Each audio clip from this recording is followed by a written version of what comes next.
Azərbaycanda 2006-cı ildən sonra pensiya almaq üçün iki əsas şərt lazımdır. Bunlardan biri minimum əmək stajı, digəri məcburi dövlət sosial sığorta haqlarının ödənməsidir. Yəni vətəndaş rəsmi şəkildə işləməli və maaşından sosial sığorta tutulmalıdır ki, gələcəkdə pensiya kapitalı formalaşsın.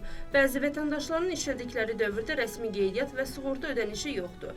Belə olan hallarda onlar pensiya hüququndan məhrum olurlar. Qlobal İnfaza danışan iqtisadçı Asif İbrahimov deyib ki, pensiya ilə bağlı 2006-cı ildən sonraki qərarlarda müəyyən müsbət hallar olsa da neqativlər də müşahidə edildi.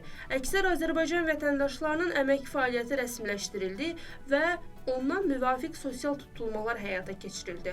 Lakin qanunvericiliyin müəyyən etdiyi pensiya kapitalı lazımi miqdarda yığılmırsa, vətəndaş yaşa görə müavinət alır. Artıq pensiya yaşı çatdıqda düsturlar buna uyğun hesablanır. İqtisadçı bildirib ki, Azərbaycanda heç kim pensiya almaq hüququndan məhrum deyil. Qanunvericilikdə nəzərdə tutulmuş pensiya yaşına çatan şəxs işləməsə belə minimum məbləğdə təqaüd alır. Qeyd edək ki, Azərbaycanda 2025-ci ilin fevralın 1-dən pensiyaya çıxacaq şəxslərə təyin edilən pensiyanın minimum məbləği 320 manatdır. Əmək pensiyası almayan, rəsmi gəlirləri olmayan, yəni işləməyən 65 yaşına çatmış kişilərə və 64 yaşına çatmış qadınlara isə aylıq 220 manat yaşa görə müavinət verilir.